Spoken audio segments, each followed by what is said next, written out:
জরুরি সিদ্ধান্ত অনুযায়ী 10টি গ্রেডে কার্যকর হচ্ছে নবম জাতীয় পে স্কেল। দর্শক, বিস্তারিত আলোচনায় যাওয়ার পূর্বে এখন পর্যন্ত যারা আমাদের এই চ্যানেলটি সাবস্ক্রাইব করেননি, দয়া করে সাবস্ক্রাইব করে পাশে থাকা বেল আইকনটি অল করে দিন। 10টি গ্রেডে এই স্কেল কার্যকর করার ঘোষণা এসেছে, যা সরকারি কর্মচারীদের জন্য নতুন আলোচনার জন্ম দিয়েছে। সরকারি সূত্রে জানা গেছে, নবম পে কমিশনের সুপারিশ পর্যালোচনার পর সংশ্লিষ্ট দপ্তরগুলো এই পরিবর্তন এনেছে। অর্থনৈতিক ও প্রশাসনিক বিশেষজ্ঞদের মতে এর ফলে বেতন কাঠামো আরও সহজ, স্বচ্ছ এবং বাস্তবমুখী হবে। 10টি গ্রেডে পে স্কেল কার্যকর হলে যোগ্যতা, অভিজ্ঞতা ও দক্ষতার ভিত্তিতে বেতন বৃদ্ধির বিষয়টি আরও কার্যকরভাবে বাস্তবায়ন সম্ভব হবে।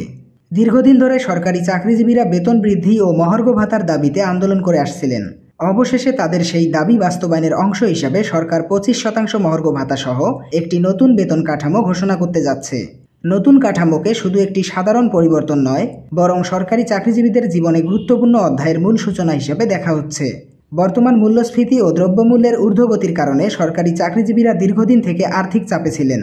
অনেকেই সীমিত আয়ের জন্য মানসম্মত জীবনযাপন করতে হিমশিম খাচ্ছিলেন। তাদের জন্য নতুন করে এই সিদ্ধান্ত সময়োপযোগী হিসাবে ধরে নেওয়া হচ্ছে। 25% মহার্ঘ ভাতা এই চাপ কিছুটা কমিয়ে দেবে এবং সরকারি চাকরিজীবীদের গ্রেড পরিবর্তনের ফলে বেতন বৃদ্ধি পাবে। নতুন সিদ্ধান্ত অনুযায়ী 10ম গ্রেডে পে স্কেল বেতন বিন্যাস হবে ধাপে ধাপে।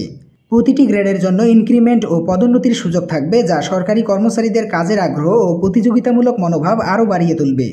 নতুন এই সিদ্ধান্ত সরকারি চাকরিজীবীদের জীবনে বহুল পরিবর্তন আনবে। বিশেষ করে তৃতীয় ও চতুর্থ গ্রেডে যারা কর্মচারী আছেন, তাদের জন্য এই সিদ্ধান্ত অত্যন্ত গুরুত্বপূর্ণ হিসাবে ধরে নেওয়া হচ্ছে। দর্শক, ভিডিওটি চলাকালীন সময় বরাবরই ছোট্ট একটি রিকোয়েস্ট করতেছি, যারা এখন পর্যন্ত আমাদের চ্যানেলটি সাবস্ক্রাইব করেননি, দয়া করে সাবস্ক্রাইব করে পাশে থাকা বেল আইকনটি অল করে দিন এবং ভিডিওটি কন্টিনিউ করুন। পাশাপাশি অবসরপ্রাপ্ত পেনশনভোগীদের জন্য সুখবর রয়েছে।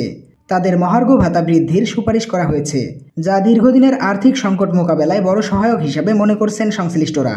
সরকারি কর্মচারী ইউনিয়নগুলো ইতিমধ্যেই সরকারের এই ঘোষণাকে স্বাগত জানিয়েছে এবং তাদের মতে কর্মচারীদের আর্থিক নিরাপত্তায় এই সিদ্ধান্ত যুগোপযোগী হিসাবে বিবেচিত।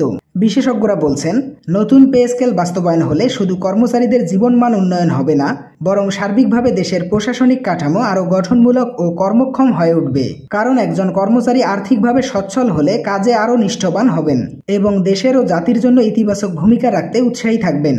অবশেষে বলা যায়, নতুন 10 গ্রেডের পে স্কেল শুধু একটি বেতন কাঠামো নয়, বরং এটি সরকারি চাকরিজীবীদের জীবনে এক যুগান্তকারী পরিবর্তন, যা তাদের আর্থিক নিরাপত্তা, সামাজিক মর্যাদা এবং পেশাগত স্বীকৃতি বৃদ্ধি করবে। দর্শক, আজকের ভিডিওটি এই পর্যন্তই। আশা করি ভিডিওটি থেকে অনেক গুরুত্বপূর্ণ তথ্য জানতে পেরেছেন।